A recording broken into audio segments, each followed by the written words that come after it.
whoever did this, I can kill it.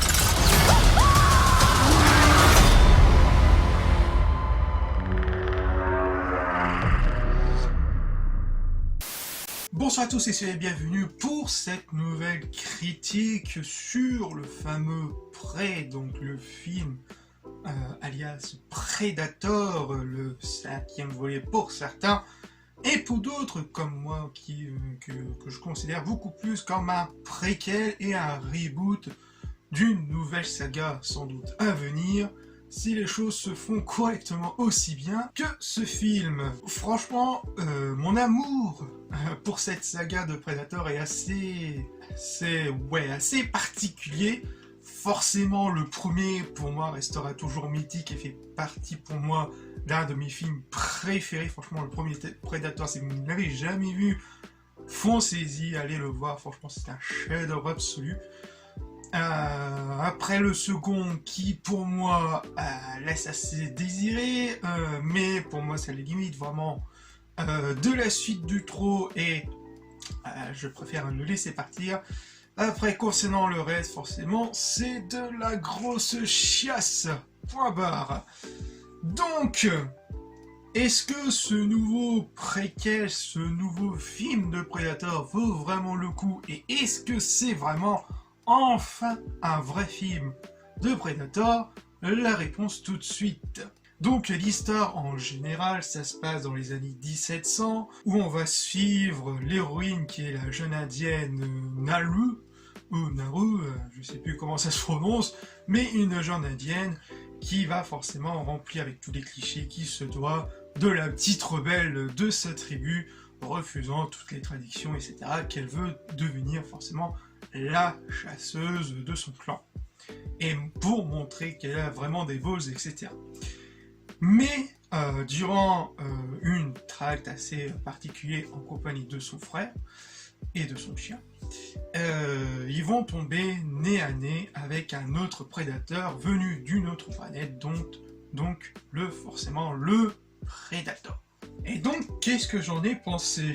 Au final, c'est une très belle surprise, franchement. J'ai passé un assez agréable bon moment, surpris que enfin il y a quelque chose qui se passe. Il y a vraiment un truc de Predator là-dedans. Je vais en venir un peu plus tard.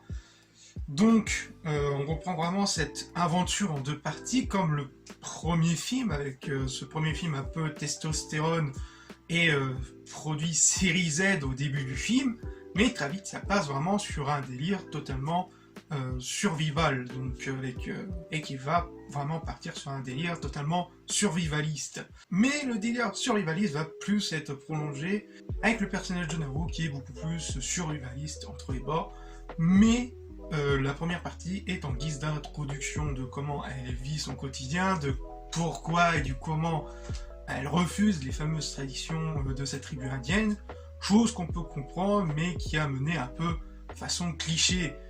Mais tout au long de l'aventure, franchement le personnage est assez bien amené et qui on est vraiment beaucoup plus attaché au fur et à mesure de l'aventure. Et forcément, on va se trouver dans ce deuxième acte et qui est beaucoup plus vraiment dans le délire survivaliste. Forcément, il va y avoir quelques dialogues qui vont faire référence au premier film, tout comme au niveau de la réal, dont je vais en venir plus tard.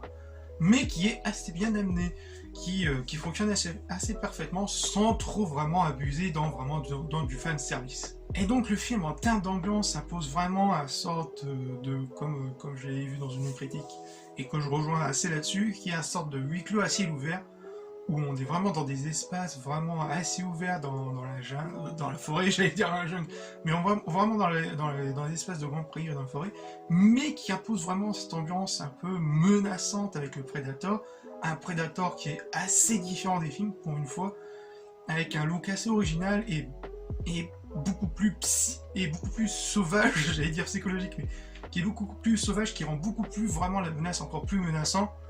Et on va découvrir que ce prédateur-là va chercher sa place dans la chaîne alimentaire, où on voit petit à petit les différents animaux qui se mangent entre eux, avec les différents prédateurs qui existent, et forcément le prédateur va au fur et à mesure trouver sa place vraiment dans la chaîne alimentaire jusqu'à arriver au même stade que l'homme.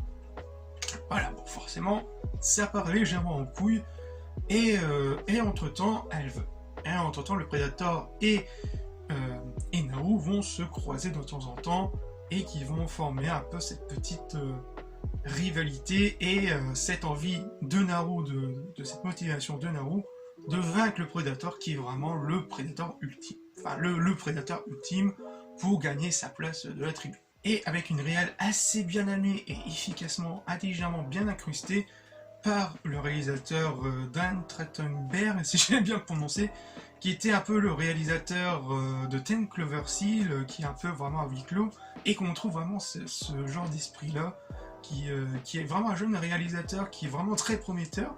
À part cette ambiance-là, il arrive à imposer et un respect envers la créature du Predator, avec des moments assez badass, notamment au niveau des scènes d'action qui sont assez marquants et mémorables, qui sont assez bien filmés, sans trop avoir une overdose un peu de montage, un peu bordélique, etc.